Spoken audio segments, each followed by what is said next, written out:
pero no, me dicen que sí, que ya le puedo dar la bienvenida a la doctora Isabel Pinzemín, que estaba acá sentada escuchando atentamente todo, ¿no? No, me pareció muy importante primero advertir la cuestión de la sífilis, porque y sobre todo que en las embarazadas se transmite al bebé, o sea que es muy importante ese control, ¿no? Y lo que dice el doctor es una gran esperanza, ojalá se pueda prevenir. Muy interesante. Estamos hablando de una, de una vacuna, sí. Bueno, pero con la doctora vamos a hablar de la ley de cuidados paliativos y básicamente sobre los cuidados paliativos, ¿no? Que son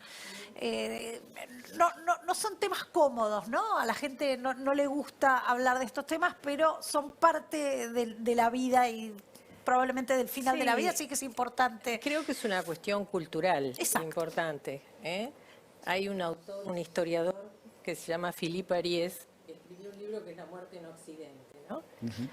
Y muestra desde la Edad Media hasta nuestros tiempos cómo se ha vivido socialmente la muerte. Y dice, bueno, en otros tiempos la persona moría en su casa, ¿no? Rodeado de su familia, etcétera, etcétera. Eso cada vez, con el progreso de la medicina, los tratamientos, se fue como alejando de la vida cotidiana. Y nunca había pasado que una civilización, dice él, rechazara tanto la muerte y la negara tanto, ¿no? Como que ahora hablar de la muerte parece una cosa que no se puede hacer, ¿no? O que se aleja de lo cotidiano. Los cuidados paliativos en realidad no son solo para el momento de morir, sino que también son para etapas muy avanzadas de las enfermedades. Van a arreglar un minuto el sonido de tu micrófono. Sí, perdón, Carol. Quiero contarles, para poner otra vez en contexto las cosas, que hubo un proyecto de ley que fue votado hace muy poquito, perdón. El 6 de julio. El 6 de julio, por la Cámara de Diputados y por el Senado de la Nación.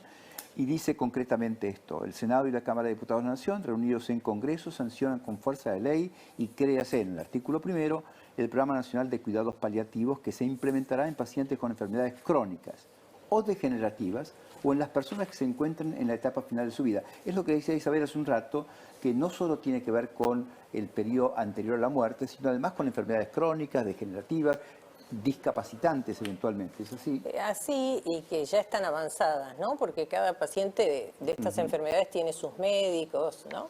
Pero llega un punto en que la enfermedad ya claramente no se puede curar, pero produce mucho malestar, muchos síntomas, y además la familia está como muy estresada. Entonces los cuidados paliativos trabajan mucho con el enfermo, pero también con la familia, con la organización de los cuidados, y es muy tranquilizador tener un acompañamiento, eso que ustedes decían antes, ¿no? Es muy difícil transitar estas cosas solo, ¿no?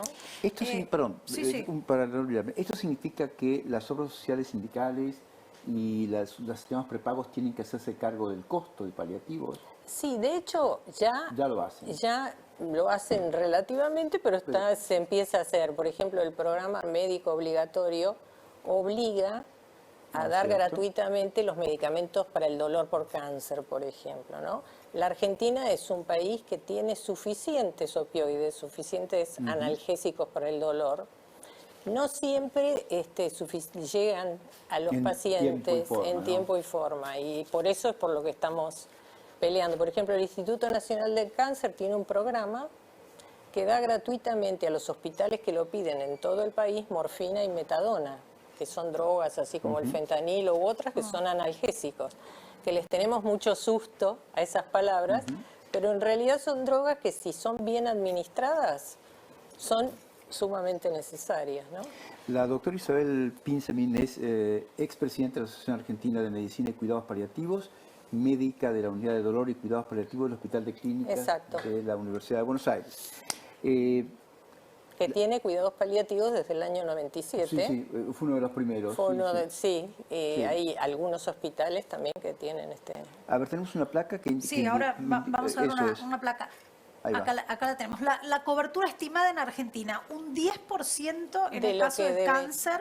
Sí. Exacto, de lo que debería ser, ¿no? Ah, de lo que se debe... Okay. Claro, de todos los pacientes que requerirían cuidados paliativos, sí, todavía estamos en solo esos un números. 10% está recibiendo su cobertura en el caso de cáncer y un 4,7% de los pacientes que lo requerirían por otras patologías. Exactamente. ¿Y por qué tan poca gente, Isabel?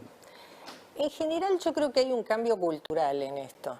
Es decir, que los cuidados paliativos son de introducción reciente, si se quiere, en la medicina. Son de los años 60.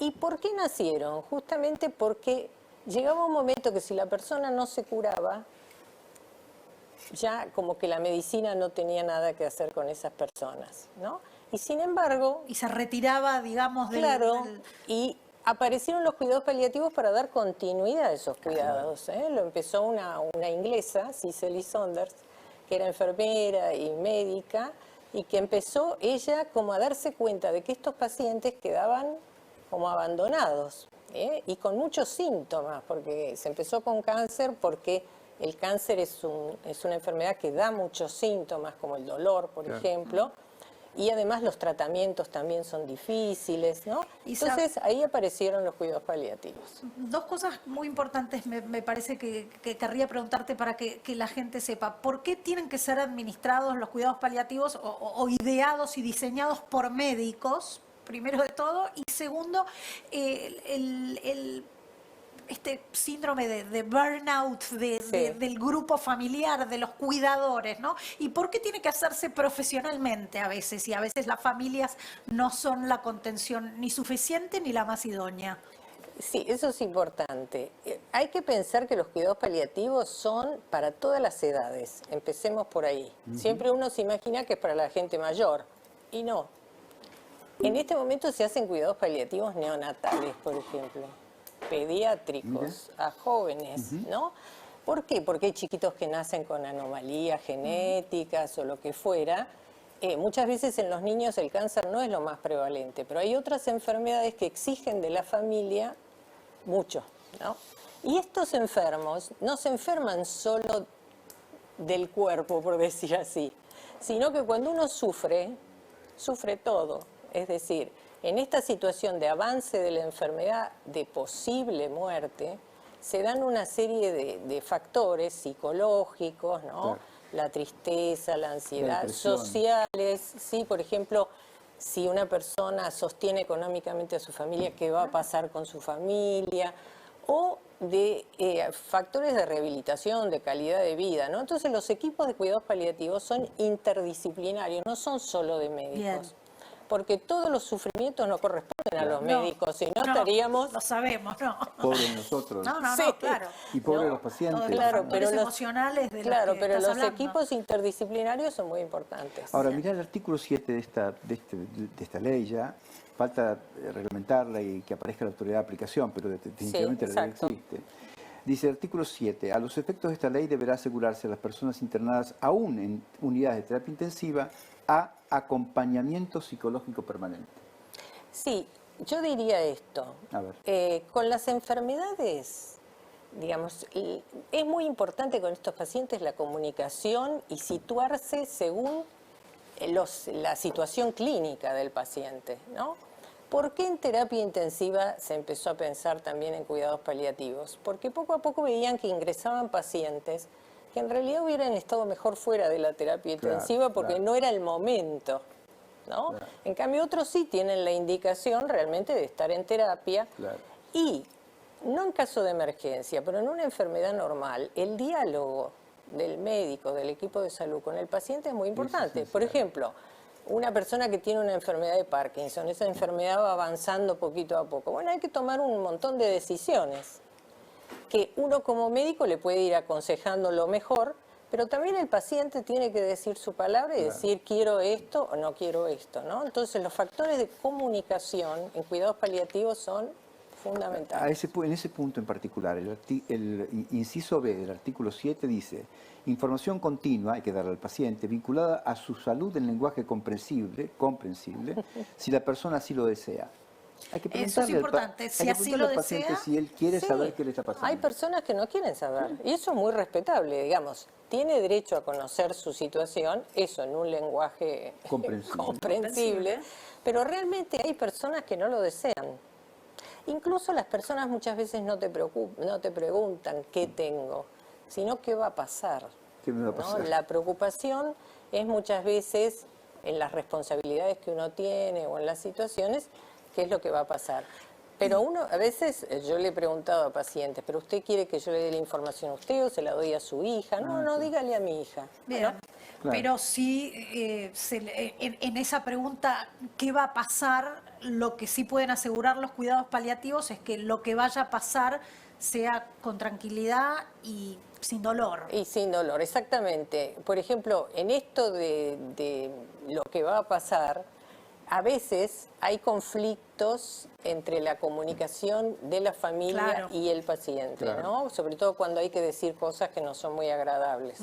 Entonces, ese trabajo con la familia es sumamente importante, ¿no? En todos los sentidos. Y sobre el último punto, el paciente tiene, además uno tiene que escuchar al paciente que en términos de manifestación de su voluntad en cuanto al rechazo de procedimientos quirúrgicos, de reanimación artificial o al retiro de medidas de soporte vital cuando son extraordinarias o desproporcionadas en relación con la perspectiva de mejoría o produzcan un sufrimiento desmesurado. Es decir, si yo le voy a poner una sonda o varias, o lo voy a invadir de alguna manera, voy a intervenir con el paciente, le voy a tener que preguntar si eso a él le parece adecuado o no. Claro, si no es una indicación, porque por ejemplo pasa a veces con la hidratación y la alimentación, por ejemplo. ¿Qué ocurre? Que hay etapas en que ya la enfermedad misma va haciendo, digamos, que el cuerpo decaiga y ya no necesita alimentarse tanto, ¿no? Nosotros trabajamos con nutricionistas, es decir, hay etapas en que sí, pero hay otras etapas donde el mismo cuerpo ya no va solicitando eso, ¿no? Y entonces hay que estar atento porque nuestra preocupación es alimentar a la persona que queremos.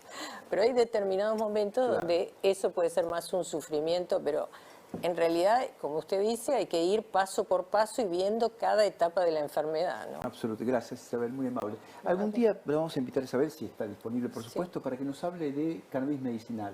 Sí, porque en paliativos todo el mundo llega con su frasquito de gotas de CBD. Sí, incluso podemos hablar de algunos medicamentos más que se usan, porque seguramente van a ser ilustrativos. Bárbaro, muchas gracias. Muchísimas gracias, Isabel. ¿Qué hacemos ahora usted, que es la bastonera? Tenemos que ir a un corte brevísimo, pero